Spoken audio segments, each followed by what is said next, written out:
This is the Surly Grognards for May 14th, 2018.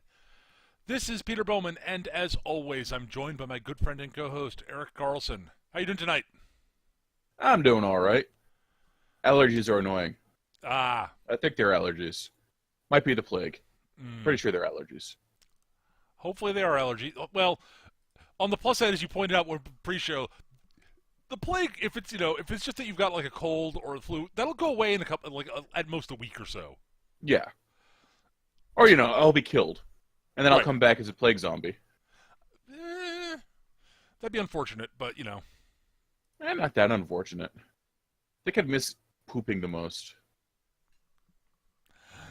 Uh, at any rate, tonight we're going to be doing the first of what will over the next, I don't know how long, but we'll be doing a few of these going forward. We got a request from Lazodiac in the comment section on YouTube. She'd like to see us talking more in depth on some of the worlds we're familiar with, settings of games we're more familiar with, like beginners primers into things. Yes. And so as an example, like she's watched the stream stuff I've done on the new computer game BattleTech. And the game has information of what a bunch of the words and such mean, but there's just a there's so much information in there that you can get lost in it. Yeah. And so we're going to start off with BattleTech. We will be doing some other games that we're familiar with going forward at some point. It is nigh unto certain we'll be doing Warhammer 40k, and that Gav will be joining us Yep. at some point. Because Gav knows the 40k setting at least as well as Eric, and B, I don't know the 40k setting very well at all. That way Gav and I can argue about minutia. Right, I can try to Peter, drive you last- back onto actual, Yes. But yeah, so what's going to happen is we're going to talk about the setting a bit, and we're not going to go into a lot of, we'll brush over some of the timeline history stuff, probably, mostly hitting very important things that happened. But the more important thing that we're also going to talk about a lot of the sort of what things are and what they mean in BattleTech, which hopefully will help people get a handle on the setting. One other thing I want to make sure to bring up, well, at the end we'll talk about various games associated with the setting, because there are a lot more than you think there are. Or there are more than you think there might be. But to start things off, I do want to mention, the BattleTech setting actually has two major sort of franchises, I guess you could say, associated with it that are using the exact same setting, the exact same world, all the same historical details. There are the BattleTech games, which are there's the BattleTech tabletop game, which is a miniatures war game using giant robots to blow each other up. Which is how things should be. Right. Then there is the Mechwarrior role-playing game, which is role-playing in the BattleTech universe, because we'll get to it. People who pilot battle mechs are called Mechwarriors, hence Mechwarrior the role-playing game. Yes. There's also Mechwarrior the video game series. Which isn't really a role-playing game series so much as a simulationist series where they simulate piloting a giant robot. Right. It is you're piloting a giant robot and blowing shit up. Usually there's a storyline involved. And there have been a bunch of Mechwarrior games that have come out over the years. Yes. Actually, why don't we knock off mentioning how many different games, all the different games there are. Or at least that we can think of. Okay, so off the top of our heads. All right, so there's the first four Mechwarriors. Right. Before Mechwarrior as a computer game, there was actually Infocom put out a pair of games called BattleTech games that were turn-based games. BattleTech: The Crescent Hawk's Inception, and oh crap, what was the name of the second one? Something's Revenge. Yeah. It might have been. Oh, it's Inception and Revenge, I believe. Actually, Crescent Hawk's Inception, Crescent Hawk's Revenge, I believe. About a mercenary unit called the Crescent Hawks.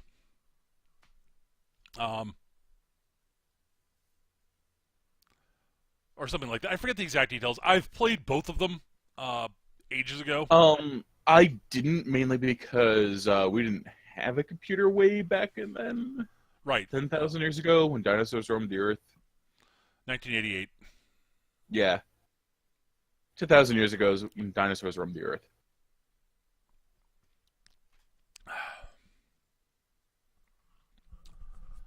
So yeah. And they fought vampires. Oh, and it was Inception was not strictly. It was Infocom in conjunction with Westwood Associates, Okay. who made who are most known for strategy games, RTSs. They're the ones who made the Dune games, specifically Dune 2, which is Right. They also are big for the Command and Conquer games, Right. Okay, that's where I know them from. and the Legend of Kyrandia series.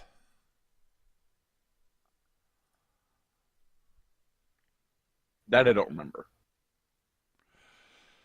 So yeah, the BattleTech. So there's those two BattleTech games. There is the four Mechwarrior, the first four Mechwarrior games, all of which are single player games that you can play, that have like some of them multiplayer available to them, if I remember correctly. Yep. But yeah, they are, you're driving a battle mech. They're simulators. Much the same way, they're sort of simulators the same way that like TIE Fighter and X-Wing were simulators. Yep. Were flight simulators. So, there's Mechwarrior Online, which came out a few years ago. Yeah, a few years ago. Which is it's another first-person. It's another mech simulator, except that it's a arena shooter, basically. Yeah, it's an online arena shooter, but it's World of Tanks, but with battle mechs instead, and therefore superior. Also, Okay. you're not literally shooting gold at people. There is no like, I spent money on this ammo, which is so much better. Boo, screw you. Yeah, that's actually true. Despite the fact that they do have a cash shop, you can buy mechs. Almost all the mechs can be earned through acquired. Almost everything you can buy in the cash shop you can get with in-game currency, with a few exceptions, and those aren't more powerful. They're They've got they're generally variants on existing mechs with different weapon slots, mm-hmm. and a bonus to earning more cash. Mm-hmm. But that's it. Yep. There are the Mech Commander games, Oh yeah, I remember those. which are the BattleTech real-time strategy games. If I Yep. remember correctly. There was a Mechwarrior on I think the Super Nintendo, which was interesting. It was kind of like Mechwarrior, but not. But yeah, also there was the BattleTech, the CCG collectible card game, that's no longer in print. The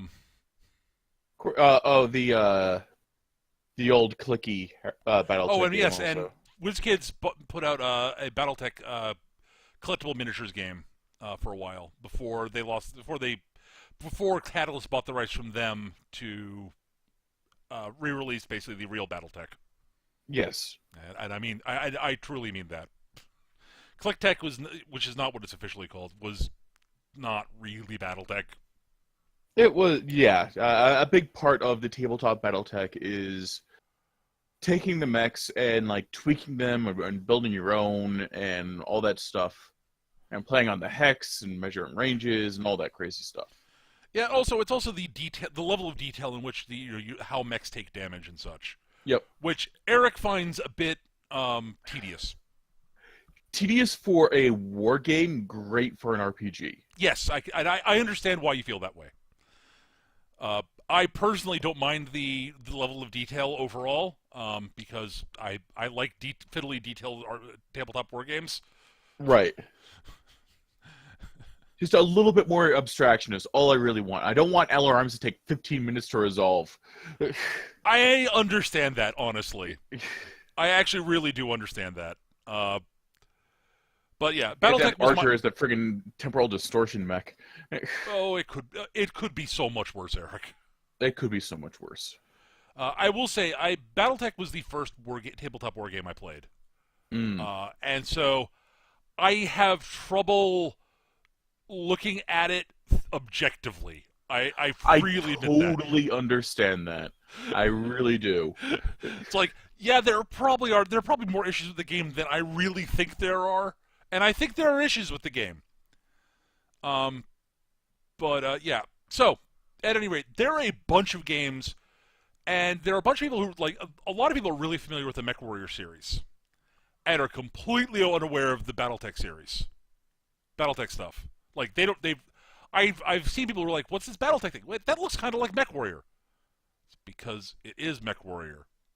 Like when I was playing the new BattleTech computer game on stream, Right. like those mechs look like Mechwarrior mechs. They are They MechWarrior are. mechs because they're from the same universe. They're from the same setting.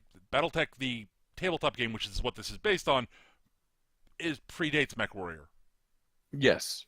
We should probably get into the actual world of BattleTech. Yes, Then. that's where I was going to. Yeah, you're right. We really should move to that actually. At any rate, so the BattleTech setting. Okay, long story. First, big Long story presses. short, mankind goes to the stars. We're the only fuckers out there. We colonize a whole bunch of fucking planets, and we call them the Inner Sphere, and then the Star League. Hooray! We have the Star League. For some reason, it goes all feudal because, of course, it does.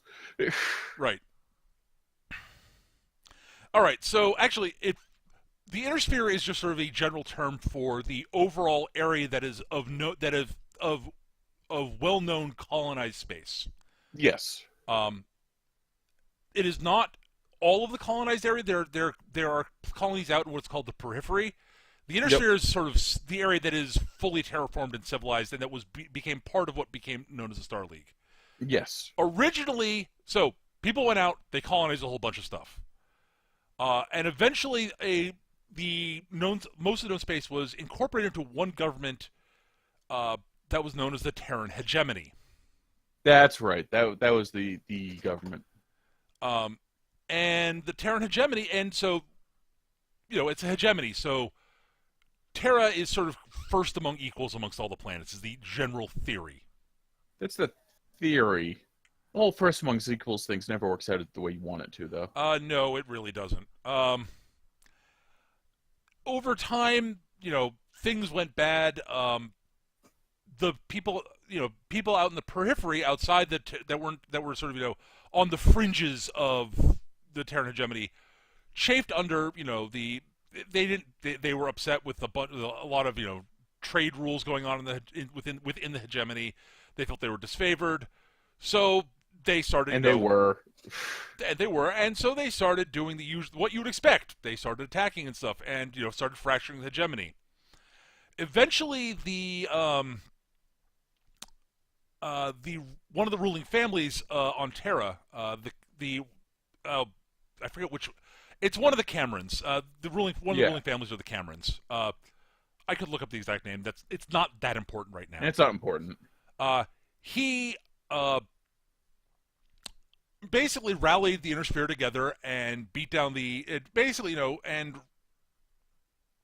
stopped the periphery folk from basically causing everything to fall into ruin. It was going badly. Things were going badly, and he basically brought everything together, resolved, and basically brought the periphery to the peace table and resolved things and said, okay, fine, this hegemony thing's not working. Right, I'm the first lord. We're founding a new government called the Star League, and I'm the first lord of the Star League. I'm the chief executive. There are a bunch of other, noble houses that will be scattered throughout the Inner Sphere. They'll have their own territories, but they answer to me.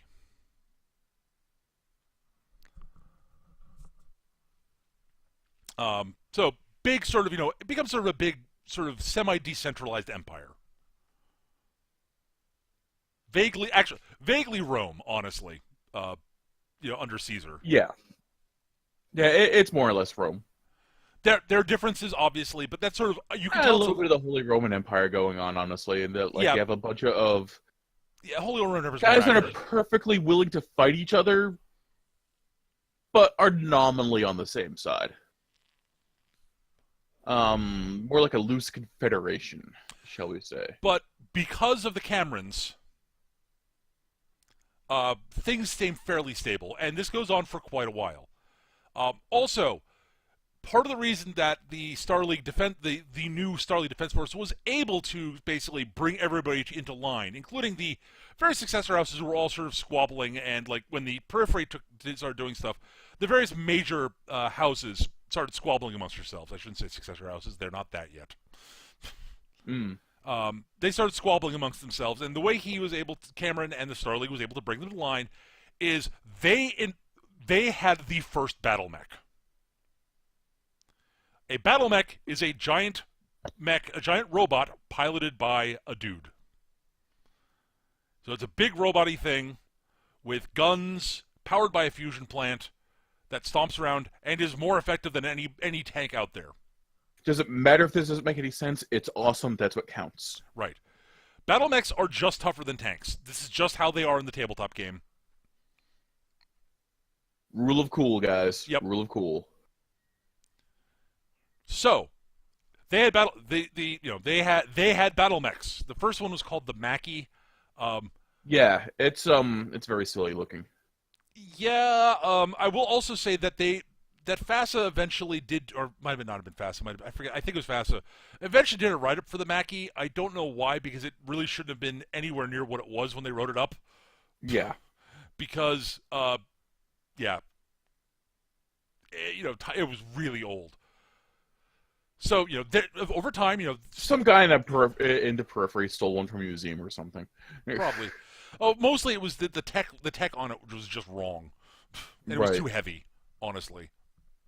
At any rate, so remember, was that like 100 tons or some bullshit? the write up of it, yeah, it was like bordering on an assault mech at least, which makes no goddamn sense. It shouldn't have been that heavy. Anyway, unimportant. So over time, the various major lords, managed to figure out how to build their own battle mechs. But the Star League stuff was Star League had a big tech lead, so their stuff was always better, which meant the various major nobles really couldn't rebel against them because A, they couldn't cooperate properly, so, and B, so if they go in alone against the SLDF, the Star League Defense Force is what that stands for. The Star League Defense Force is what that stands for. The Star League's battle mechs are better. They have better training. You go in one against the Star League crushes you. Also, the other major nobles will look at you and go, "Why are you being so stupid?" and help crush you. Yeah. So there's a bunch of detente. Over time, eventually, there's a man by the name of Stefan Amaris, who's from the Periphery originally. And he eventually became sort of friendly with the camp. He basically, he was a skilled Mechwarrior and smart guy overall, and he eventually became, friendly with the Camerons, and became eventually the tutor and confidant of the youngest of the young one of the young Camerons, whose name escapes me right now. He is totally not Rasputin. Yeah, he's Rasputin. Crossed with, the Bolsheviks. Because eventually, this is all part of his plot to take over the Star League, because there are still a bunch of people in the Periphery who have resentment against the Camerons and the Inner Sphere, unsurprisingly. Look at them with their water and their air and their functioning agriculture. Fuck those guys. Yep. So these are legitimate complaints that the Periphery had. There are legitimate complaints that the Periphery had, but killing off the entire Cameron family, including the young guy, and declaring yourself new God King of the Inner Sphere, didn't exactly go over that well. Isn't that usually how these things are supposed to work, though? Well, I didn't say It's not a terrible plan, with a couple of minor exceptions. Exception problem number one. You didn't have the military's backing. He did not have the military's backing. This is the big problem. This is the big problem. He basically arranged it so the military would go and fuck off with one of his rivals in the periphery. And then he took over. And the military came back and went, dude, that's not cool. What the fuck? We'd sworn allegiance to the Camerons, and we liked the Camerons. They were good rulers. You're an asshole. You murdered a child. And the others, the major nobles were all like, yeah, they were sort of debating what to do about Amaris. They're like, yes, keep fucking things up. Maybe I can take over. And oh look, the Starleague Defense Force is back, and they're angry. Yes, we're biding our time to figure out how to take down Amaris. We'll totally have your back. Yeah, we're on board. Sure, we have your back. And the Starleague Defense Force was led by their very charismatic, very brilliant, and incredibly skilled commander, Alexander Kerensky. And he basically led a big war and kicked Stefan Amaris' ass. He fought his way all the way back to Terra, smashed down the doors to Amaris' palace, and actually captured him for trial. And Amaris was put on trial and was executed for treason and for crimes against humanity and a whole bunch of other stuff. Now, here's the problem: the Star League was predicated on there being a first lord, a lord, a major noble, first among equals to rule the Star League. That ruling family is dead. They're all gone. There are now five remaining lords of the Star League, all of whom feel like they have a right to succeed the Camerons and become the new First Lord. So it could be First Lord. Is that cool, guys? No. He said I could be First Lord. Wait a minute. Who said you get to be First Lord? That's basically what happened. Yep. And they started arguing and eventually started fighting. Alexander Kerensky. Now, the first thing that happened is they all basically said, okay, yo, Alexander, you want to be in charge? And he's like, fuck no, I don't want to be in charge. I'm a general, I'm a military general, not a political leader. I'd be terrible. Fuck no, I don't want to be in charge. Excellent, you've got the job. That's what should have happened. Probably, but no. He's like, no, I don't want to be in charge. Actually, more accurately, they didn't actually tell him he wanted to be in charge. It's very clear that if Kerensky had decided to take charge and basically say, this is my throne now, the successor lords would have said, sure thing, boss. Yeah. Because he had the army, he had the love of the people because of what he did.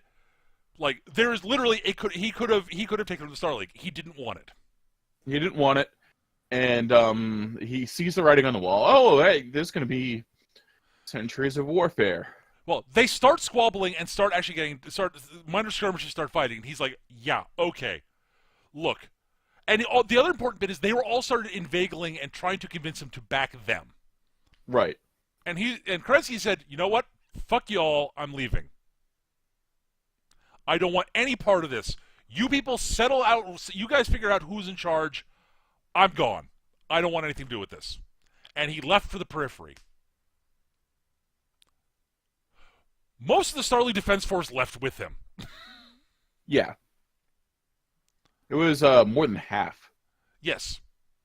Some did stick around. The Iridani Light Horse, the Northern Highlanders. Yep. So there's several units of the Starleague Defense Force stayed behind because they weren't going to abandon the Inner Sphere. The Star League needed them. This is when they needed them the most. Right. Why is Kerensky leaving? Okay. Right. So who's in charge? Oh God, they're fighting each other and they're nuking everything. Thus began the First Succession War. So during the First Succession, so there's a bunch of other technology in BattleTech that we should probably talk about that actually is important.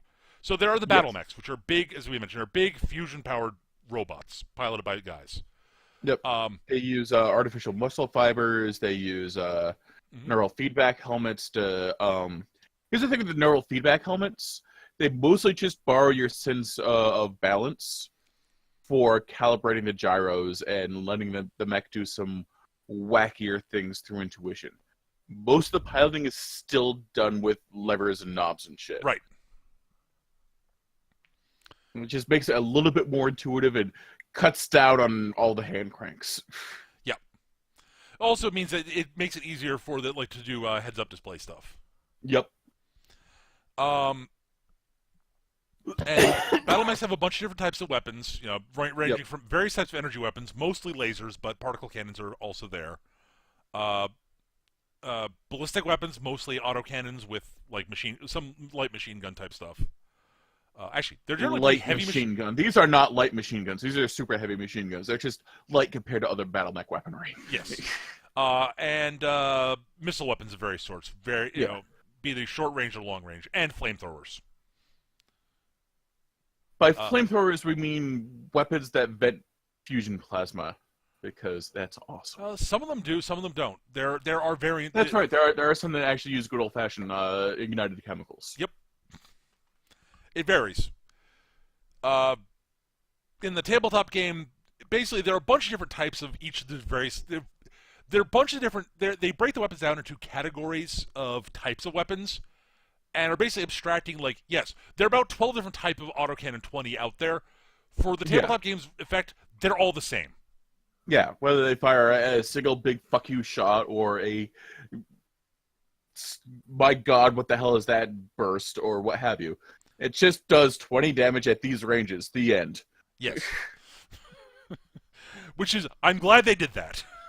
Yes. So that's one of the big important pieces of military technology. There are a few others. There are aerospace fighters, which are fighter craft that can fly into space. Yep. They follow a bunch of rules that battle mechs follow, actually. And they're really powerful. Beyond that, there are the things that carry the battle mechs from planet to planet that are called drop ships. They're called drop ships because, they drop battle mechs off. Yeah, they make they drop more than battleships off. They're also the primary form of moving cargo from planet to planet. They can land on planets basically. They're big ships that can land on planets, take and drop things off and take off again. But they do not have interstellar drives. No. They do not have DL drives. Combat dropships tend to be very heavily armored and very heavily armed, but really can't do air support the way aerospace fighters do because they are big and heavy and not very nimble. Shall we say? They pretty much just go straight up and down. Right. And most of them can do orbital insertion of battle mechs. They can, it's called combat dropping, and it's not the optimal way to do it. You'd rather not do orbital insertions. Because I've always heard and read it referred to as a hot dropping. It's both. Okay. Mostly because when you're dropping, there's this period of time where you're falling, when you have left the dropship and are going through the atmosphere where you really can't do much.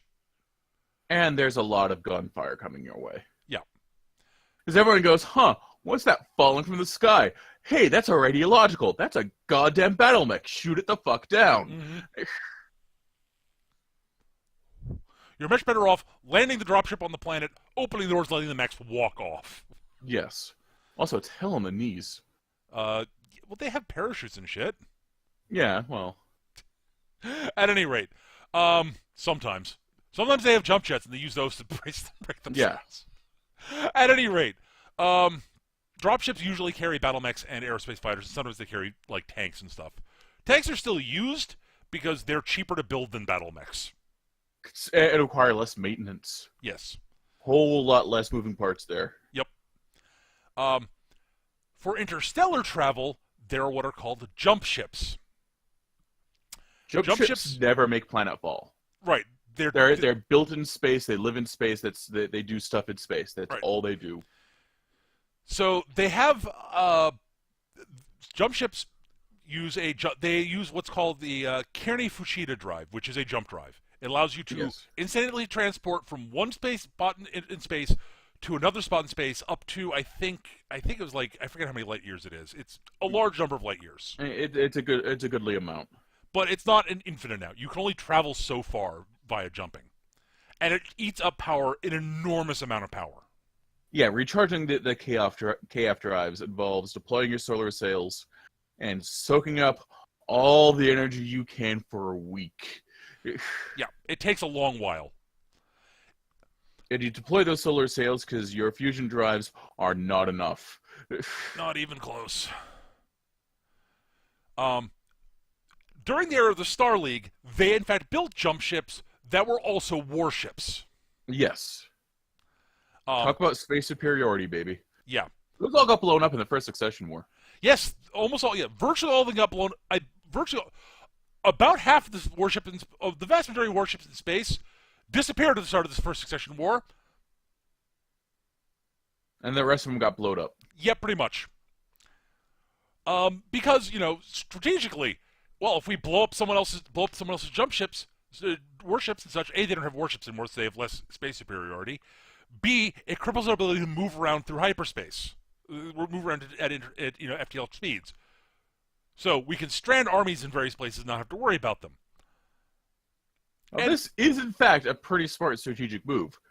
Problem is, they're also blowing the plants that made jump drives and the people that understand how they worked. Yeah, so again, short-term strategy, if we kill these people, they can't make more. Right. There's a lot of short-term strategy that went on like that. Yeah. That killed vast numbers of people who knew how shit worked. Vast numbers of places that made shit that worked. And eventually, over the course of the First Succession War, which ground to a bloody halt when basically nobody could continue fighting, and they all realized, fuck, we really fucked up. Fucking Stone Age.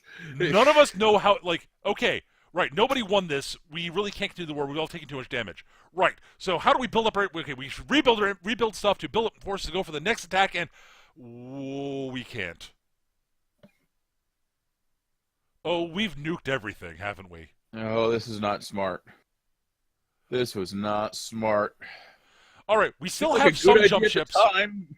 We still have some jump ships that are available, and we do have there are a couple of planets here and there scattered throughout the interior that can build jump drives very slowly. All right, can we build more of those? Nobody knows how. Do we have people who know how to keep these factories running? Just barely. Fuck. Right. What about making new and improved ones? Well, Bob was working on that. And where's Bob?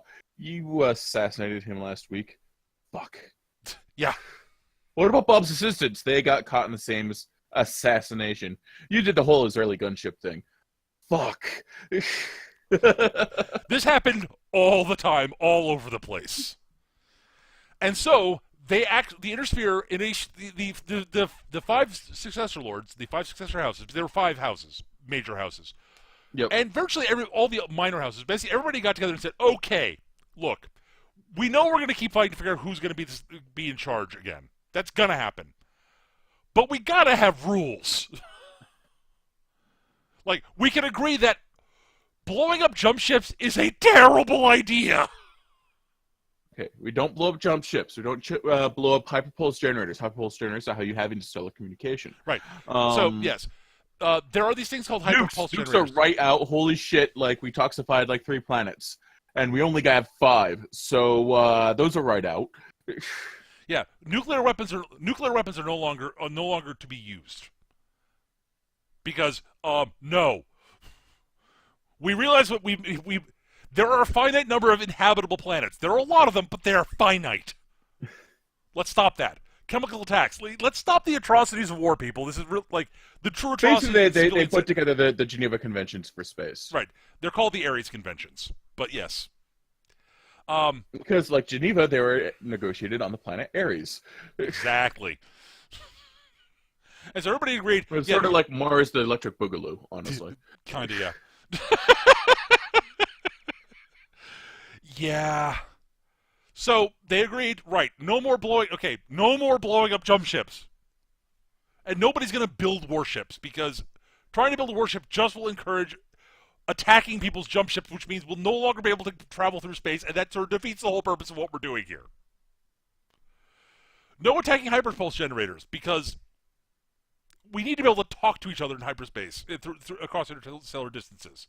Also, So if we do that, then the phone company will get mad at us, and then we won't be able to talk to ourselves. right. And So that's bad. part of the reason people stopped attacking hyperpulse generators is the company that actually there was a company that was largely in charge of running the hyperpulse generators, which are these big devices that can send pulses of information through hyperspace, basically, Right. which is basically open a small wormhole into hyperspace is how jump drives work. Data goes through that, comes out the other wormhole on the other side, reappears, caught by another hyperpulse receiver, and they can send big burst transmissions of data that way. Thus, they have hyperspace faster than light communications.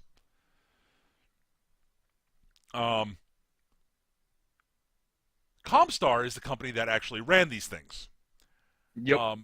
And after the First Succession War, the president and main sort of best technical guy at Comstar, a man by the name of Jerome Blake, basically said to the successor lords, "Okay, look, guys, I see what you're doing.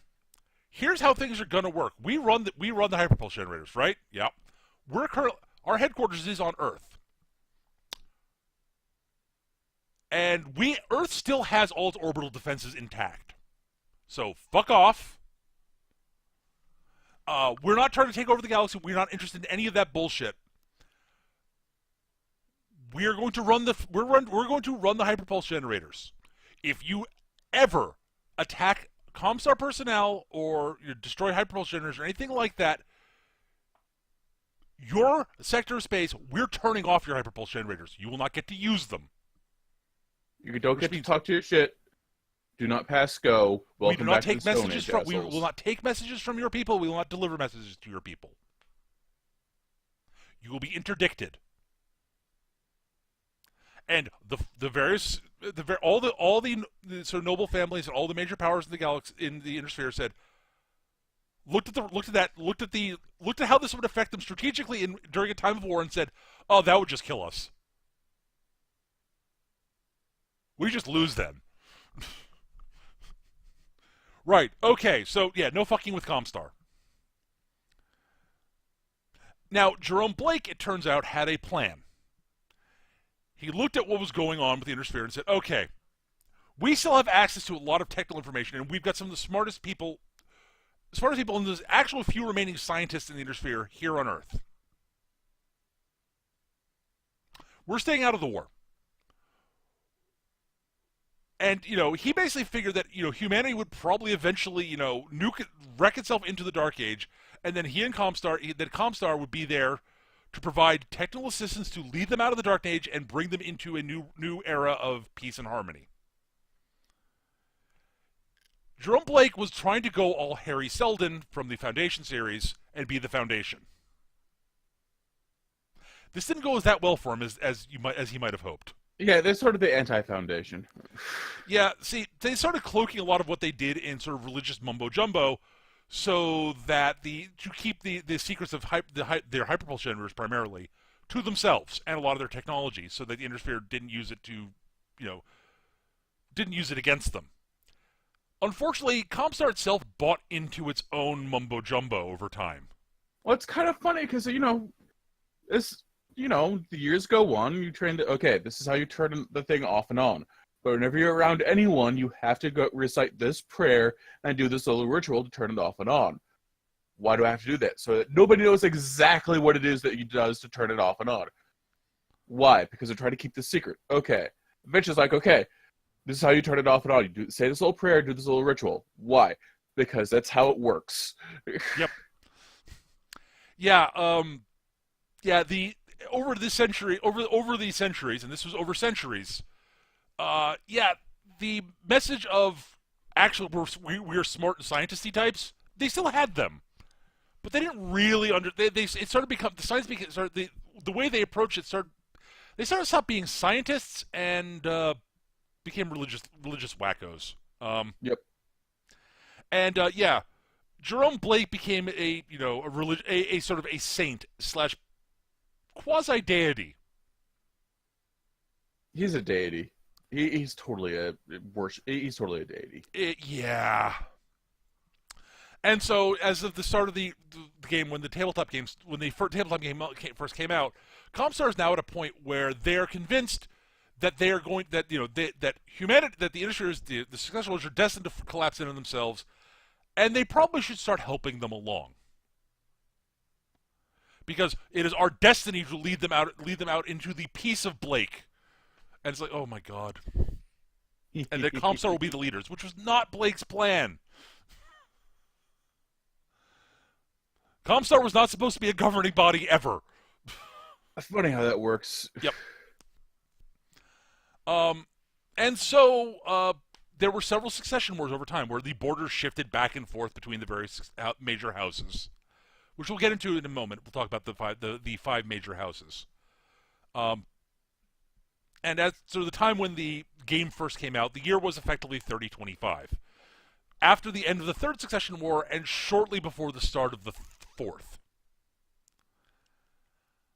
And so this is where the new computer game that just came out is set, right around 3025. And a lot of interesting stuff starts happening around about then. 3025 is that era, around about 3025, is a very important era politically in the BattleTech universe because a lot of stuff happens. Yes. And there are a bunch of novels. There are a lot of novels set in the BattleTech universe. A lot of novels. Oh, so many novels. FASA loved doing its fiction tie-ins. Yep, they did. And some of them are fun and decent reads. Some of them are less good. I can personally recommend virtually anything written by Michael Stackpole. Those are all pretty good. His tendency to make everything explode spectacularly. Yeah, but, okay, whatever. You can live with that. And he gets a little overfond of some repetitive phrases. Ruby Red Gleam of the Laser. Yep, Ruby Red Lasers. Cerulean PPCs are cerulean lightning, which I have to admit is sound. I like the fact he uses the word cerulean. It is a pretty good turn of phrase, not gonna lie. Yep. But yeah, so there are five major houses. We've talked about, and the major political powers in the Inner Sphere are, we mentioned Comstar. There are five major successor houses. There's the Federated Suns, which is a nation ruled by the Davions. The Davian family. The leader is usually is either prince or princess. They're not, because the title of king would apply to someone who actually ruled the Inner Sphere. Right. House Davian is convinced that they have they have the real claim to the Inner Sphere, the throne of First Lord of the Star League. By the way, this is something you will say about every major house. Yeah. They have probably either the best or second best argument for it. It turns out, it's basically the best argument is either him or either House Davian or House Karita, basically. Yeah. The Federated Suns is a monarchy. It's sort of it's a monarchy. Let's be honest. It's a monarchy. It's also probably the most progressive of them. Yeah. Especially at the point where we are in the story. Yeah. Hans Davian is the leader of the current current prince of the Federated Suns is Hans Davian. He is charismatic, strategically brilliant, and a very skilled Mechwarrior. He wasn't supposed to be prince. His older brother was prince, and he was his brother's best general. Unfortunately, his brother was killed in action. As you do. Because the Davian family does actually believe that, at least his brother Ian did believe in leading from the front in major conflicts.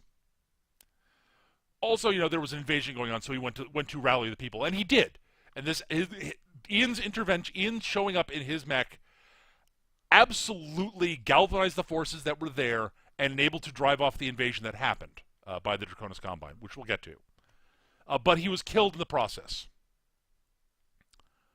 And so Hans had to take the throne, which was never his actual sort of desire, but it turns out he's very, very good at it. Yeah.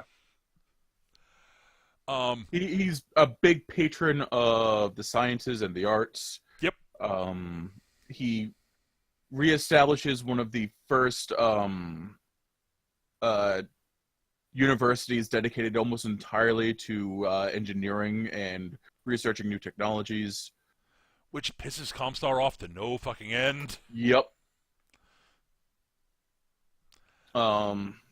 He's all in all a good dude if you don't mind the fact that he's also an asshole.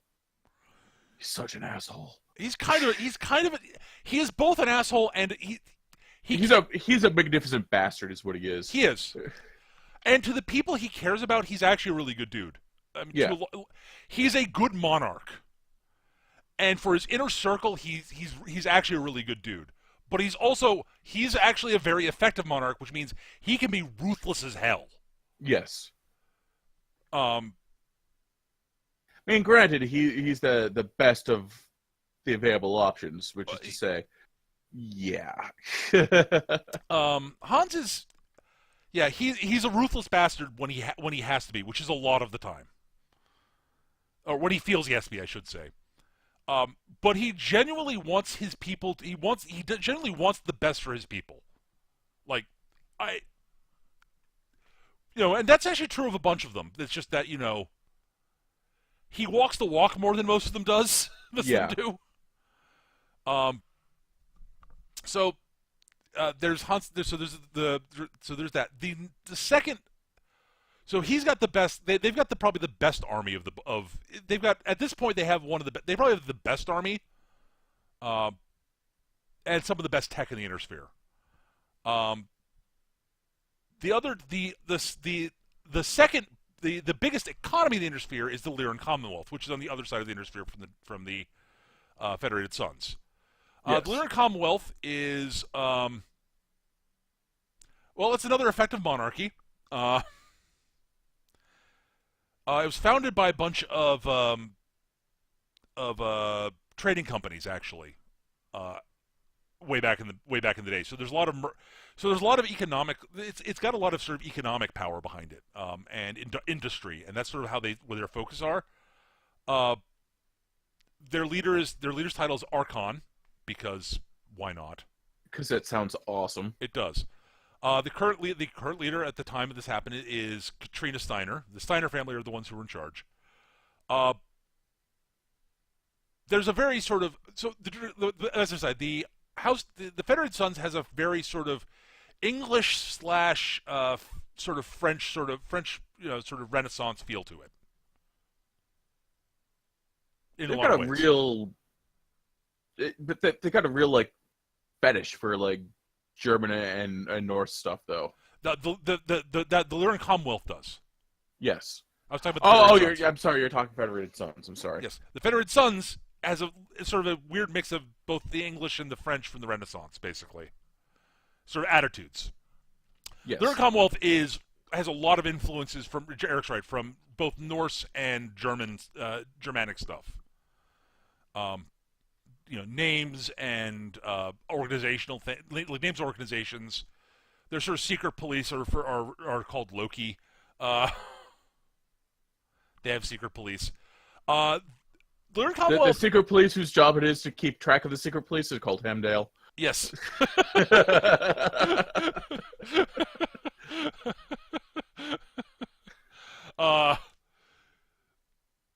Depending on who's currently Archon, the Lyran Commonwealth is like all places. The Lyran Commonwealth is either the bestest place ever, or oh my god, why the fuck am I stuck in East Germany? Basically, there's a lot of both in it. The current Archon is actually a fairly reasonable sort, although she is. Yeah, the current Archon's actually pretty kick-ass. So she's at least as ruthless as Hans is. Oh yeah. She just doesn't have the power of plot on her side, which Hans most certainly does. More. Well, yeah, on the Hans plus side, has the power of plot, which means like any respect I have for him goes out the window. He's like the fucking Ultramarines. I wouldn't go that far, but because at least he's written intelligently. Yes. and he almost never does anything that like. Almost all his plans make goddamn sense. They work because they make sense.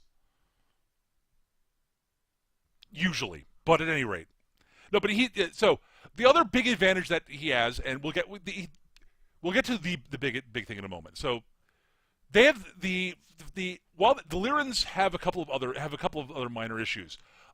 Their military has a real sort of I can't remember the term for it all of a sudden. Crap, I'm forgetting the term. They got a real problem with the nobility being elevated to positions of importance without nepotism. Nepotism. You've got a real problem with nepotism. Yes.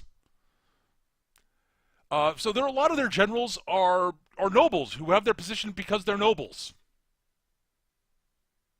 not because of ability. Yeah. So the Lyran Commonwealth is really cool until you get to the higher echelons where they're all idiots. Well, there are a lot of idiots. On the plus side, there are a fair number of their generals who are their leaders who are their military leaders and leaders in various areas that are competent. And Katrina, at the time of where things start, is doing the best she can to fix things. Yes. Largely because they've got the biggest industry, though, is their big advantage. They have the largest. They've got the biggest industry. They have the most powerful battle mechs, largely because they've got the factories they can build them. Yeah, they've got the single largest remaining mech factory in the industry that's not on Earth. Because not that Earth has functioning mech factories. No, they would never have that. No. Earth has no functioning mech factories. Comstar totally does not have any battle mechs or mech warriors. Nope, not all. They're pacifists. They're lying. Yeah. Comstar has a fucking army. They're just not showing it yet. It's not time.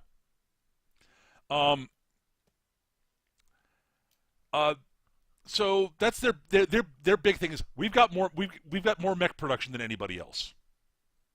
The next biggest of the major factions are the Draconis Combine, which is the space shogunate. Space shogunate, yes, basically. It's very the leadership of the Draconis Combine, the Kurita family, very much have fetishized feudal Japanese culture to a large degree. But there's also a real blend with a lot of the way Japanese corporate culture also worked at the time. In like the 19 in the 80s when in the 80s. Most of this is written. So there's a weird blend of those two things there. So their mech warriors have a lot of their mech warriors are very much well, the mech warriors of a lot of the Inner Sphere, like the of the Federated Sons and the Lyran Commonwealth, and to largely one of the other ones, which we'll get to in a second, are knights. And their mechs are their horses. Combine mech warriors, they're samurai for the most part, and their mechs are their swords to a large degree. Yeah. There's a difference in attitude there. There's a lot of sort of Japanese themed stuff in the Combine. And again, as always, the Combine has had the rule of the Combine is called the Coordinator because, shut up. Because shut up, basically. It's a good title. They came up with different titles for everybody. Yeah.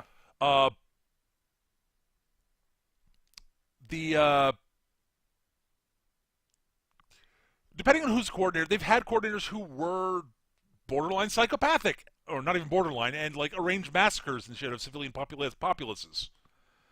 There's a famous one in storyline that you see pop up in the books called the Kantari's Massacre, which was awful. And the Draconis Combine took a major. Almost nobody really trusts them because of shit like that happened in the past. Yeah. The current coordinator, Takashi, is a much more honorable sort than a lot of his predecessors, and is trying to rehabilitate their image to some degree. He goes a little nutty at times, though. Just a bit. He's got a sort of a weird. he's got a weird sort of they for a long while the Combine leaned heavily on the mercenaries they were hiring, and then Takashi decided that mercenaries were honorless dogs and couldn't be trusted because they fought for money, not honor, and basically kicked all of them out. This really hurt their military standing for a while. Yeah, you'd be amazed at how important mercenaries are in the Yep. Mechwarrior universe. There are a bunch of very important mercenary companies that float around, big ones. The next largest of the successor houses is the Free Worlds League, which is run by the Director General Janos Marek currently. The Marek is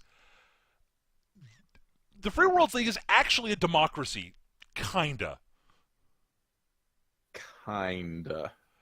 The so They're a democracy in the same way that, like, Guatemala or the Democratic Republic of Congo are. well, here's the thing: the ruler of the person who assumes the title of Director General of the Free Worlds League is voted on by the people. The problem is the choices are from a number of basically effectively noble families. So the current family that's in charge of the Free Worlds League is the Marek family, and they're fairly popular, so they keep getting reelected. But there's a lot of internal squabbling amongst the various noble families within the Free Worlds League, which means they're not the most stable of governments.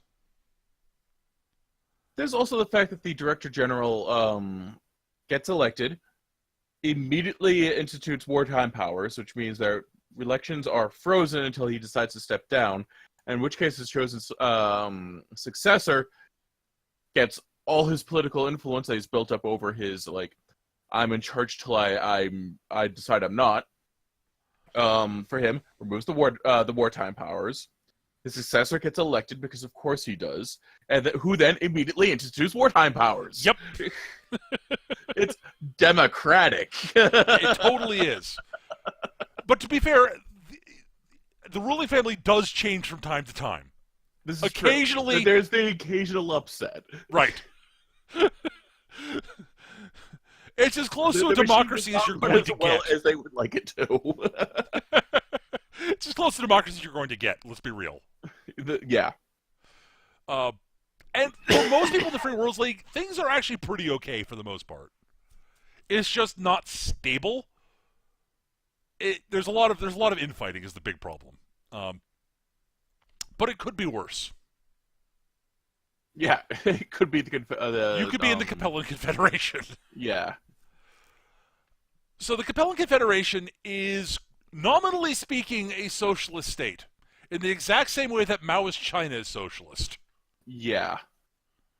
A lot of influence of Maoist China at its worst for how the Confederation works. Yep. They have a lot of Chinese trappings. The leader is, I believe, the technical title for the ruler of the Capellan Confederation is, I believe, the director. I can't remember off the top of my head. But he sits on the celestial throne. There's a lot of weird crosses between Maoist China and, like, Imperial China going on here. Yeah. Like, it's really weird. You have to, not everyone are actually citizens. Everyone, you have to earn your citizenship by, doing proper work for the state. And then you get a lot of benefits when you're a full citizen. It is very much a fascist, socialist monarchy. Yes.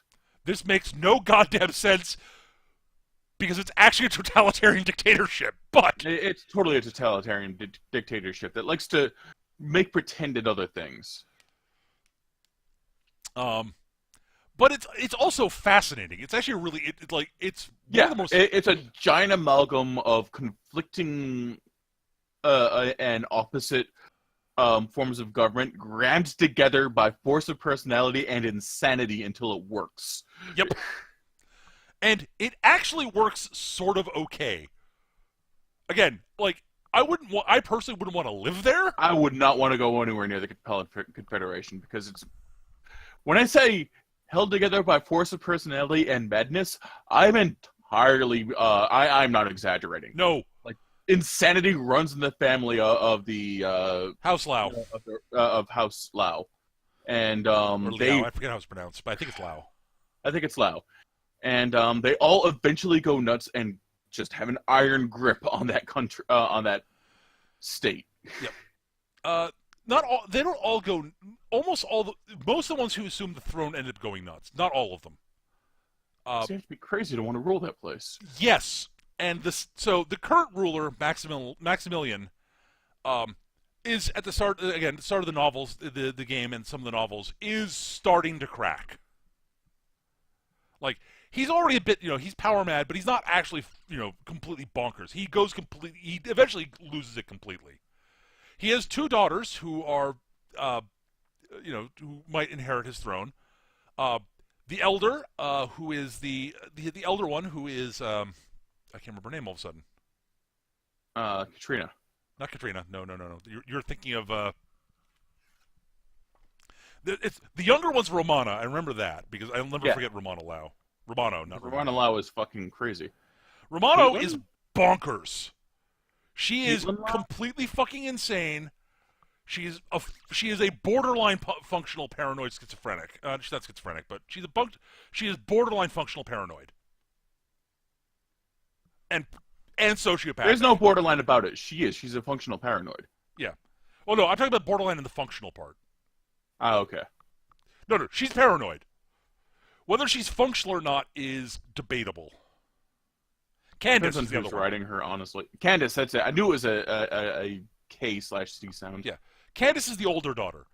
Candace is the sane one. And wants no part in ruling this fucking shit show. She would happily take the throne, eventually, on her own terms.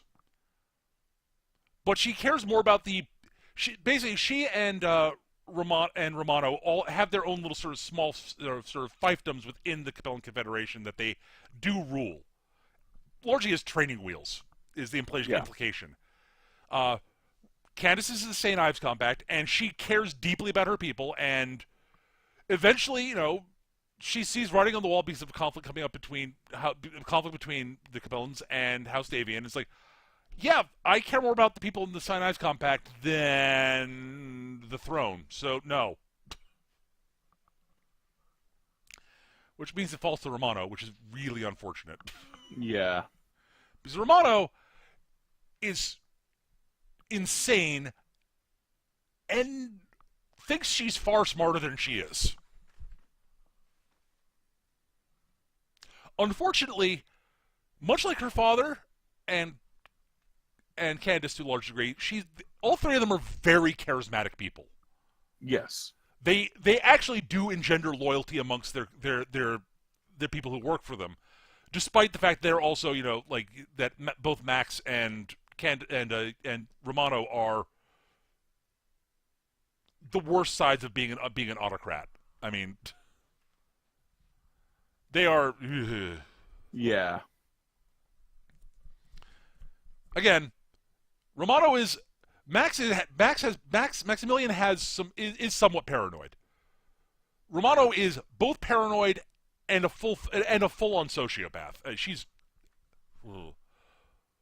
also, she got adopted into the Thuggy cult at one point because and is quasi-convinced she's actually the reincarnation of Kali. I mean, that makes sense to me. Yeah, the Capellan Confederation is not but again, they're actually really fun to read about because it's insane, but it's insane in an entertaining way from the outside when it's fictional. Yeah, there are a lot of things like that. Yeah. So those are the major inner sphere powers. The Capellan Confederation is the smallest of them, but they have not been squished by anybody because the problem is that nobody really wants to go to direct, nobody trying to actually fully conquer somebody is really tricky because then everybody else will unite against you.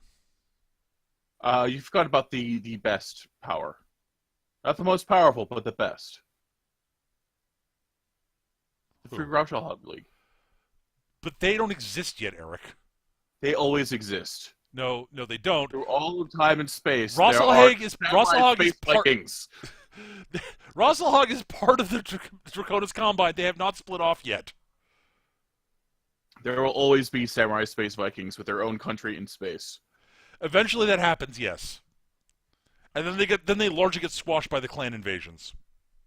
No, they exist always. Goddamn Space Vikings.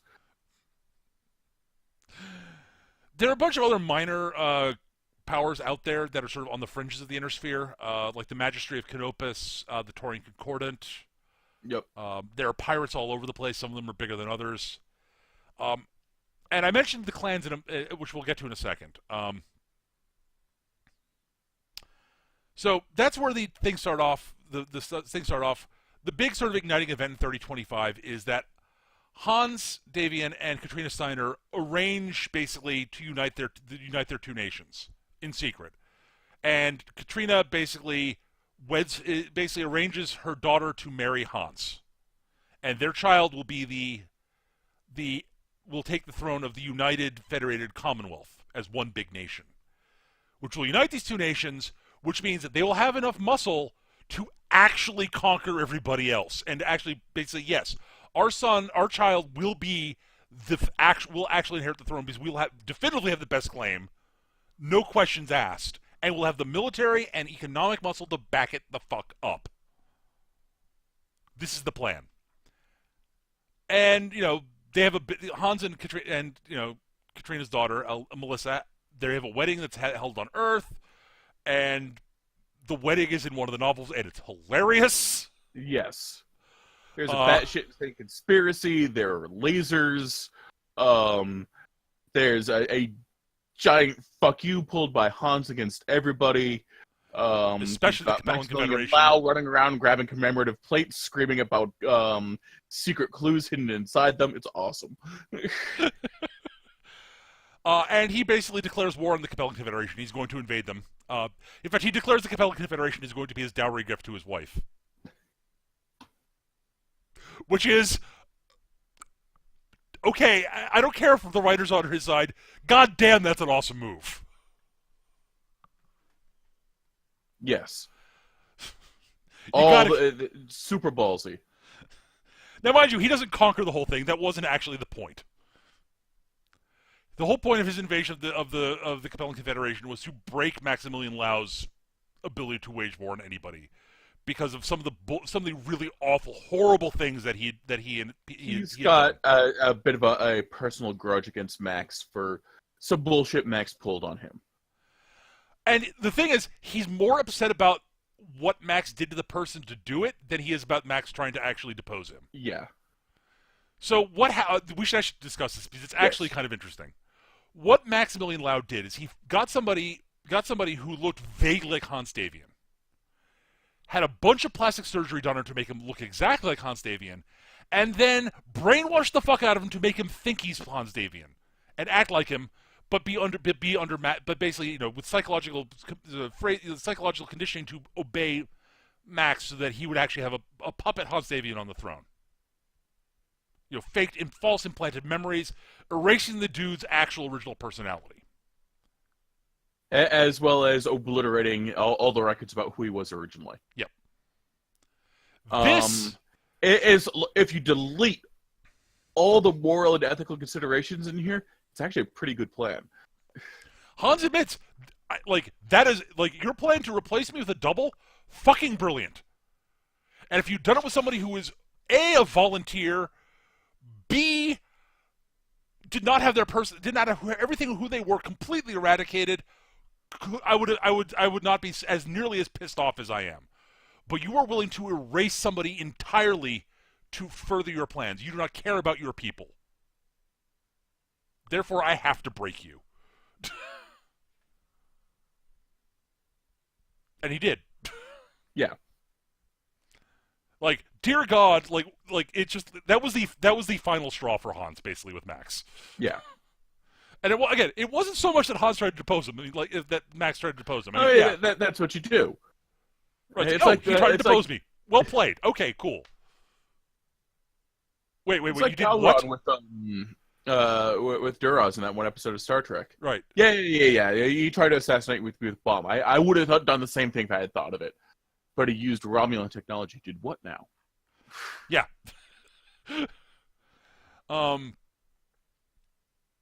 Now, it turns out over time, so fast forward about 25 years later, Hans and Melissa's son is approaching the age where he actually can inherit. He's graduated from the academy. Hans has not stepped down yet, but like, it's not the point where their son Victor is going to take the throne of the the United Nation yet, the one nation yet. When out of nowhere, from the periphery, people in super advanced battle mechs show up, calling themselves the clan, and start kicking everybody's ass on the way in. Now, mind you, they're mostly coming in through Lyran space and Kurita space. And Yes. Unfortunately, Eric's favorite nation, the Free Rossleg Republic, had finally managed to secede with the help from the Lyrans from the Draconis Combine, right in the middle of the clan invasion corridor. I'm sorry, Eric. They do all right though. They beat up all the clans and turn everyone to space Vikings, which is how it should be. They totally do not. I'm sorry, Eric. Space Vikings with giant robots. On the plus side, a good chunk of their territory is taken over by Clan Ghostbear, who are among the least awful of the clans. Yeah, fair enough. And the clans is still giant Mary Sue's space elves, so yes. And on the side, if you thought that the writer was on Hans Davian's side, let us introduce you to Clan Wolf. The fucking clans. Jesus Christ. Specifically, Clan Wolf. I had issues with Hans having plot armor. Jesus Christ, fucking Clan Wolf.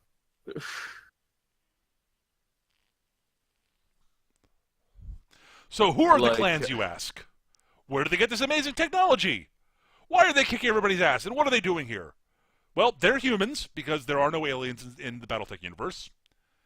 And they are the descendants of the people who left with Kerensky, with the General Kerensky, at the start of the Succession Wars. And because they brought scientists and haven't been nuking themselves into the Stone Ages, their technology has gotten better. Actually advanced. And, yeah. And so, they've developed in some interesting ways, shall we say. That's one way to look at it. They have perfected genetic engineering to a large degree. Clan warriors are clan Mechwarriors and clan warriors. The members of the warrior caste. They've got a caste system going on. Yeah, the clans are terrible. The clans are basically everything that I hate about things we've tried in the past. Right. So there's a caste system. There's a warrior caste, a scientist caste, a merchant caste, class, and a general other shit caste. Right. The warrior caste covers is generally your in laborers, charge. your educators, all that shit.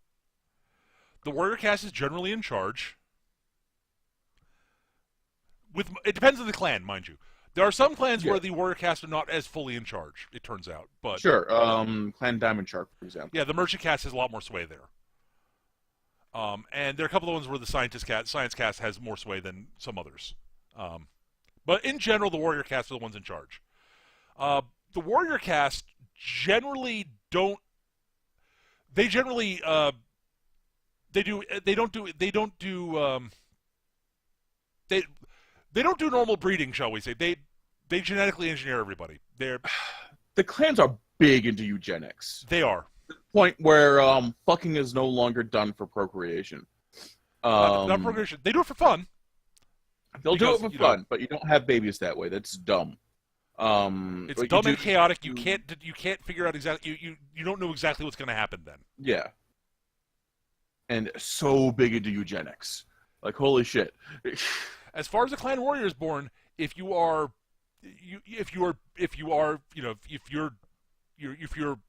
made in a tube and decanted, that is trueborn. That is a good thing. If you're born the biological way, that you are freeborn and are scum. Freebirth scum. As a The general rule of thumb. clans, yeah. Basically, the warrior caste, what you are going to do for the rest of your life, all 35 years of it, is determined at birth. You're either a Mechwarrior, an aerospace pilot, or they're ground troops called, okay, the ground troops are pretty fucking awesome. The elementals. The elementals, they're pretty fucking awesome. They're the most, they have the most deviation from baseline humans, that they are giant hulking masses of like hyper-grown muscle, and they wear they're power giant suits. massive bone and muscle. Yeah, and they wear power suits. Yep. The aerospace fighters are also deviate a bit from human norm. They tend to have They're short, skinny with big heads, and tend to be better adapted for. They handle high. They They're handle able. high DOGs much better than anyone else. Yep. They actually have a bit of trouble in standard gravity. Yep. And there's a lot of ways in which combat has become ritualized. Yeah, because the clans, of course, fight amongst themselves, but they have a higher goal in mind, which is the reestablishment of the Star League. Yep. Therefore, they have to preserve their technology. And their scientists, because turns out the places where the clans went and settled suck. Yes. So they're all fighting. All their combat is ritualized. Everything's very like gentleman's duel combined with that. How do I put this? Everything's a war game to them. Yes. Exactly. And there's a lot of honor in basically negotiating between Being a good sportsman is important. Challenging yourself by making things more difficult and using less resources so that they're preserved for the future is a big deal. Yep. And again, that a lot of this, you can see how this makes sense and where this comes from. Yes. They don't have a lot of resources because the planets they went to sucked. Literally, the reason they do so well is they don't have the resources the Inner Sphere has. What they have is technology and genetically engineered warriors. And they've got a cycle where they in general they're mech warriors and aerospace pilots and elementals basically they don't generally keep going past age 35 because that's when the next generation is coming along. And they've been tinkering with their genetics, so they're better. Their baseline abilities are slightly better, and that keeps going. And if you're breeding, if ignoring the ethical and moral and all the other things, from a purely logical standpoint, yeah, you can see how this is a good way to build effective warriors. The problem is that they don't ever really have time to accumulate experience. Well, it's still from 15 to 35. It's still 20 years of experience, but it's nothing compared to what your average mech warrior in the sphere is, where it's 15 till they're dead. Yeah. And so the clans invade the Inner Sphere, and they hit like a lightning bolt because their tech's better. Their average mech warriors are better than the Inner Sphere's average mech warriors. It's just a fact. They've got more raw talent. They can cram more guns per tonnage on their mechs. The mechs are generally faster and more heat efficient. And more heavily armored generally. They are really good at lightning strikes. Yep. Because it's how they fight. And eventually the Inner Sphere starts going, okay, so what do these guys seem to suck at? Attrition warfare. Oh fuck, we can do attrition warfare all fucking day, baby. The other thing is that the clans eventually start realizing that, yeah, okay, we're better than the Inner Sphere. Our mech warriors are better than the Inner Sphere. Wait, who's that? Why are they fighting like that? Wait, what? Why are they better than everybody else I've ever seen? The fuck? Why is he an old man? Yeah. What's really funny is the clans eventually figure out that Inner Spheres had a kind of eugenics program going on themselves. It's just an entirely unintentional one. Because Right. mech warriors tend to hang out and marry other mech warriors. Yes.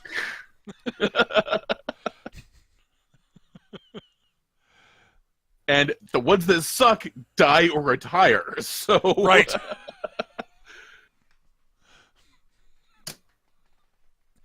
Yeah. So yeah, the clan invasions happen, and that.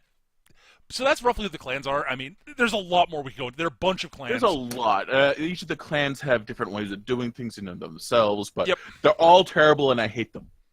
Um, it's basically just the it's a combination of the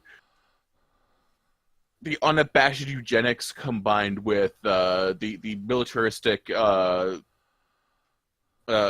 fascist tendencies that all the clans have, and the goddamn huge layers of plot armor they have. It just drives me fucking nuts. And no, I don't at all resent the fact that once the clans came into the tabletop, they completely threw any idea of balance out the window. Yeah. Um. So yeah, the major there are a bunch of there. They're I not think even cool fascists with like awesome like skull mask helmets. they do kind Sorry, of wear animal totem helmets though. which is just dumb. I don't know. A bear helmet's pretty fucking cool, Eric. Okay, yeah, bear helmet's pretty cool. Clan Ghost Bear is the least egregious of them. They're also the most laid back. So, important things to know about the clans is first off there were 13 of them. Something happened to Clan Mongoose. Um, Nobody talks about them. yep, Wait a minute, wasn't it Clan Wolverine? it's Wolverine. You're right. You're right. Sorry, it's Wolverine. Because I remember, because they have the Wolverine 2C, except they call it something entirely different because there's no more Clan Wolverine. Yeah. Yeah, Clan Wolverine. There is no Clan Wolverine. There never was a Clan Wolverine. Shut up! I don't know what you're talking about. Um, but the most important of them, the ones that actually invade, are the Jade Falcons, the Ghost Bears, Hitting of them. the Smoke Jaguars, the Nova Cats, and Clan Wolf. Who have the most plot armor, but are Clan Wolf are the. I hate them too. I hate them almost as much as Clan Jade Falcon, but they're less dickish. They're still dicks. Here's the thing: is there are a number of wolves who the wolves are the ones who are presented as in a protagonist light in the novels. Yeah, because one of the protagonists of the series of novels that the clans first show up in is captured by Clan Wolf and is adopted into their warrior caste over time. This is a thing that can happen. Largely because he's actually descended from an actual a bloodline that the clans actually recognize. also, he kicks a whole lot of ass. Yes. This is Phelan. This is Phelan.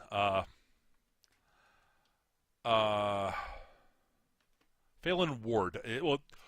Ward is his mother's name. His actual name is Phelan Kell. His mother's is some of the Ward, Salome Ward. His father is Morgan Kell. If you read the first trilogy of BattleTech novels, the fact that he's the son of Morgan Kell says, "Oh my God, dear, run away, run in fear," potentially, because Morgan is basically the biggest badass Mechwarrior in the first trilogy of novels. Yeah, Morgan Kell basically has achieved the zen of battle mechs. Yep. And it scared the fuck out of him. Yes. There are two Mechwarriors who sort of achieve it, and Morgan is one of them. H.C. Smith mentions this. Didn't Clan Wolf send in a ton of mercs to scout the Undersphere? Yes, they did. Yes, they did. One of the biggest mercenary companies in the Undersphere, Wolf's Dragoons, led by Jamie Wolf, showed up in 3005, and with a boatload of brand spanking new looking mechs, and started working for various Undersphere major houses. And they basically changed allegiances every now. They basically worked for one house for a while, and then moved on to another one for a while, and then moved on to another one for a while, all moving in circles around. And they were there to basically spy on the Undersphere, figure out shit. Now, we'll get to one of the. So the next most important distinction between You the might clans. think it's kind of suspicious that a bunch of guys show up with a bunch of shiny new battle mechs, but it's not entirely uncommon to find an old Star League military cache for someone to go, I'm going to become a mercenary. Here's my mercenary company. They showed up with more than usual, but meh. Not so much to be completely impossible. That Right. story was in fact plausible. Hard to swallow, but plausible. At any rate, so the clans, so Wolf's Dragoons were actually members of Clan Wolf. And they actually, there's one of the novels that came out before the clan invasions, where you actually see some of the Clan Wolf's, so Wolf's Dragoons, sort of, the way they do things internally, and a bunch of the terminology they use is actually clan terminology that pops up in the later books, which is actually kind of neat. Yep. I thought that was cool. So there are two factions within the clans as a whole, and it's not broken down entirely on a clan by clan basis. There are members of each clans who have ascribed to these mindsets, but as a general thumb, most of the clans are dominated by one of these two sort of philosophies. There are the Crusaders and the Wardens. And this is sort of their attitudes about how the reestablishing the Star League is supposed to happen. The Wardens' believe that the clan's job is protect the inner sphere from any potential outside threats or anything going really wrong, and and hope and try to nurture, like, sort of keep the inner sphere safe until they Until they get over their shit and own. become and reform the Star League. Right. The Crusaders believe, okay, these guys are morons. We'll go in and kick everybody's ass and refound the Star League ourselves.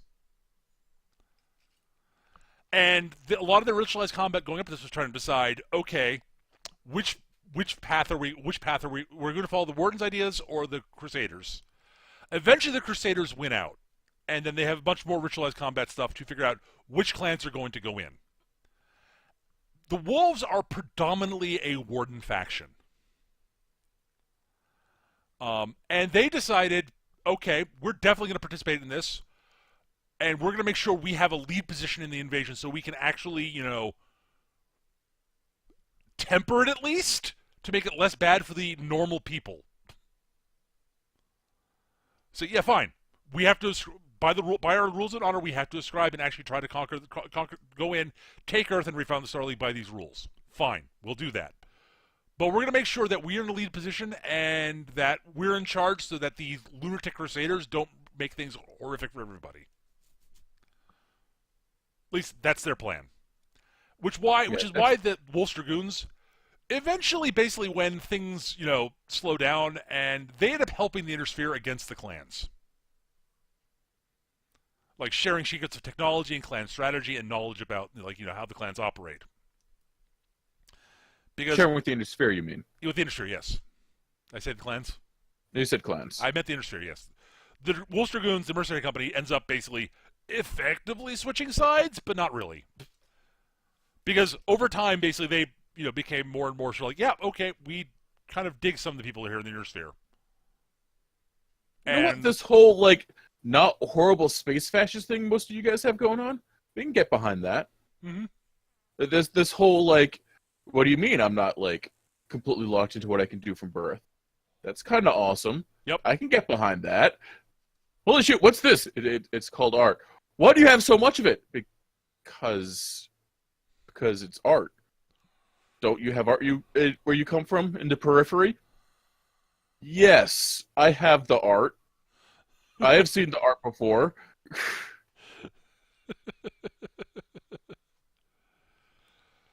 So, yeah. And let's just say that, the invasion does not go as well for the clans as they think it's going to, though it goes very well at first.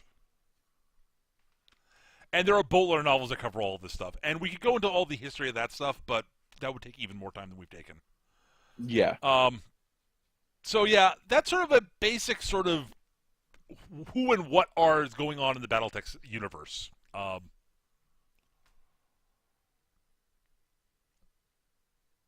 It's largely a setting set up to have the excuse of giant robots beating each other up in combat. I mean, Yeah, and With it's an old FASA setting, which means it's really well thought out and detailed.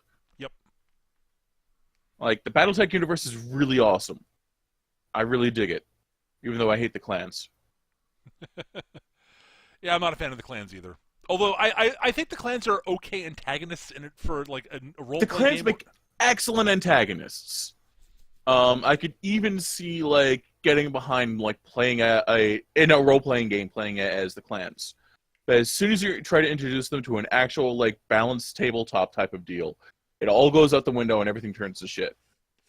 Yeah, I mean, again, there are ways that you could balance them better than they did. It had some unfortunate effects in the Well, game. points values would have been useful. Yeah, that FASA didn't get that idea. BattleTech now has a points value system. It's called Battle Value, and it's not perfect, but at least it helps. Peter says it's not perfect. Games Workshop has always done a better job of with their points values. That should tell you everything you know about battle value.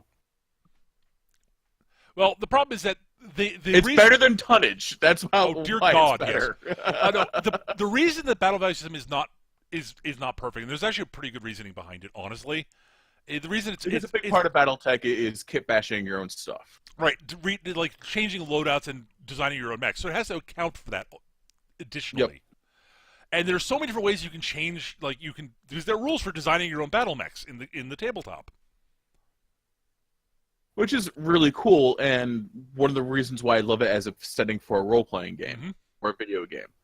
I have issues with it.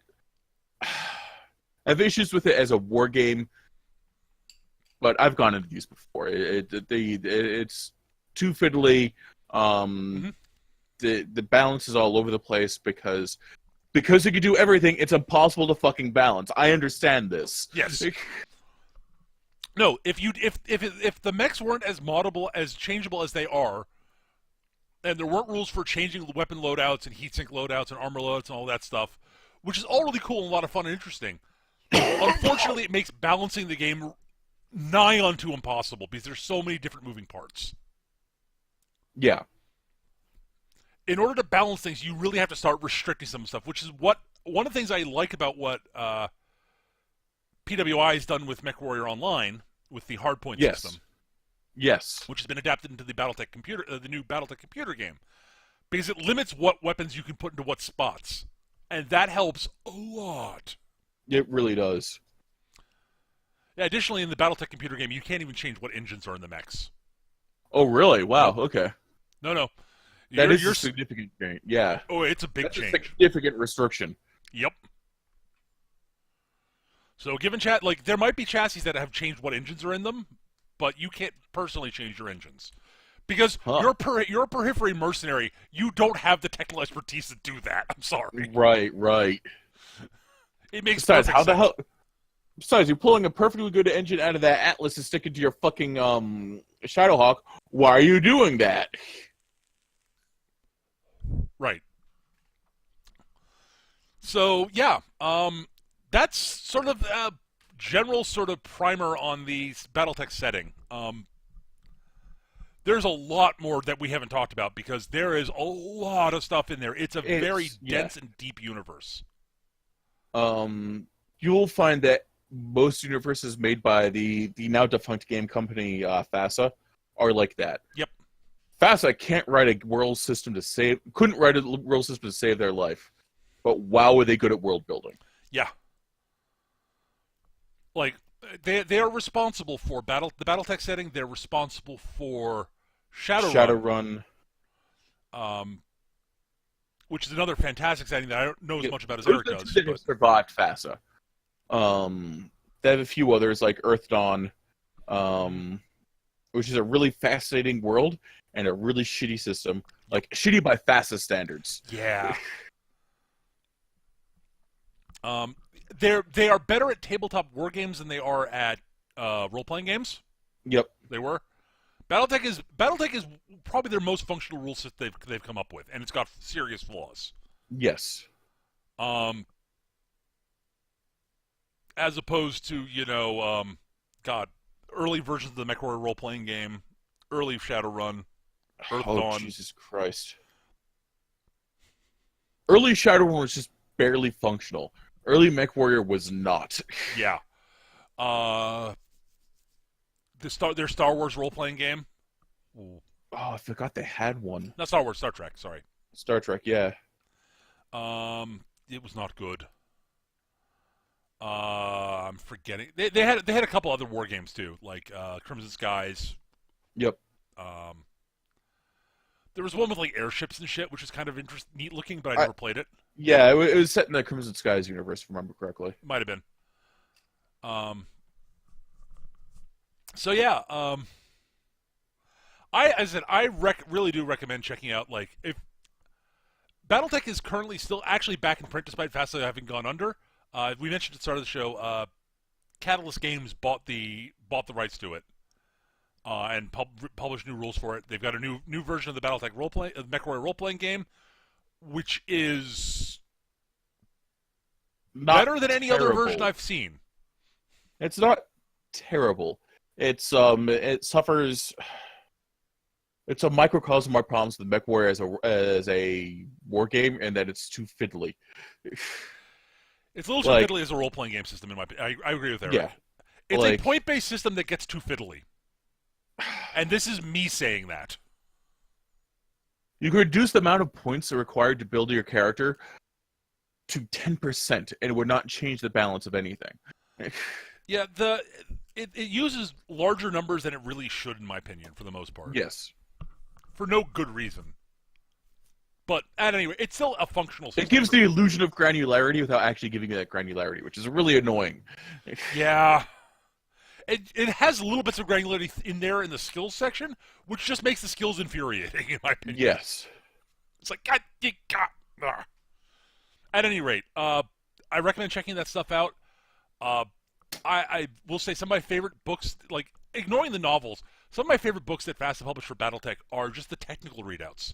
Yes. Which are these books of just collections of battle mechs with, like, the in-game specs so that you can, you can use them on the tabletop. You can just fill out the numbers and play. But they've got all this stuff like the design history of the mech, how it operated in history, some notable mech warriors, variants. It's really cool. And yeah, the tech readouts were one of the things before I even knew what BattleTech was, I bought a tech readout because they're like, oh my god, look at this awesome book about friggin' giant robots and like all this information and stuff. Apparently there's a game attached to it. Yeah. So those are a lot of fun. Yeah. Those are among, I think one of my favorite things about BattleTech is just like, I still have my tech readouts. I skim through them from time to time because they're amusing to thumb through. At some point, my original 3050 got replaced by one of the reprint 3050s. Oh, no. So I'm not sure how that happened. So it doesn't have the Marauder in it anymore, which makes me sad. Aw. Anywho. Oh, God, yeah. We didn't get into the whole kerfuffle with Harmony Gold. We're not going to tonight. Oh, yeah. We're not going to get into the whole kerfuffle with the Unseen and BattleTech and Harmony Gold and... Yeah. That's a show unto itself. Yep, it is. At any rate, guys, I think that's good. We've run long. We've run very long, honestly, which is not surprising. Thank you, everybody, for listening. I hope you enjoyed this. I hope this was educational, enlightening, entertaining. All that good shit. Yeah, any of that. Thank you so much, though, for joining us tonight. We hope you enjoyed it. We're going to be doing we'll be doing more of these on other settings over time. Basically, whenever the fancy strikes us. Yep. We'll definitely be doing one on the 40K setting, which we'll be getting our friend Gavin on. Yep. Because I get to describe 40K stuff in his irreverent a waves plot. It's going to be awesome. Because OCD space elves and Kamen Rider cosplay with chainsaw swords. I don't know about 40K and I don't know 40K well at all, so I'll be there mostly to steer them back onto topic when they start going into too much into minutia, which I'm certain we did tonight. We absolutely did. We both have a tendency to do that, honestly. We do. We're nerds. Yeah. Anyways, we normally save time into each episode for viewer questions. We don't have any this week. We didn't have any this week, so other than the thing from Lazodiac that supported the whole thing. So thank you, Lazodiac. We really appreciate that. Yes. That is a really smart idea that we should have thought of ourselves. Thank you. Yes, it is. But we normally save time at the end of each episode for viewer questions. We don't have any this week, so no viewer questions. But if you do have questions for us you'd like us to answer on the show, send them to us. Our email address is surlygrognards@yahoo.com, surlygrognards @yahoo.com. Or you can post them in the comments section on YouTube. I upload the recordings of the show to YouTube, usually the day after the recording. We record the show Monday nights at roughly 7 p.m. Eastern here on twitch.tv/mechagm. Also, if you've got feedback for us, constructive criticism, ways we can make the show better, please do let us know. Same places, surlygrognards@yahoo.com or in the YouTube comments or what have you. Or anyway, we love getting feedback. We really do appreciate it. So send it in, guys. Also, if you've got show topic suggestions, things you want to ask us that would take up most of a show, we love show topic suggestions. We really do. Those are the best. Because we've kind of mined out most of the topics that, unless something occurs to us that, like, something new occurs to us, like, we've covered most of these sort of ongoing sort of, like, topics we wanted to cover ages ago. So, like, unless something, like, just spontaneously occurs to us or someone suggests something to us, we have a hard time sometimes coming up with an actual theme for episodes. So, yeah. I mean, we can occasionally make shit up. Like, worst case, we'll just come up with some other thing to do a campaign brainstorming on, which is fun. Or Eric can spend an hour talking about dinosaurs. So, Yeah, Not in any informative way. Mostly just be talking about how dinosaurs are cool, and I wish I had one to ride to work. See? So if you got show topic suggestions, please do send them to us. Other than that, thank you so much for watching, listening, etc. We will be back next week with some podcast. We might actually be able to do 3-minute anime next week. If not, we'll do another Grognards on something. Yes. Either way, guys, thank you so much for watching. We'll see you guys next time. Take care, everybody. Have a great rest of your night. Bye, everybody. Night, humans.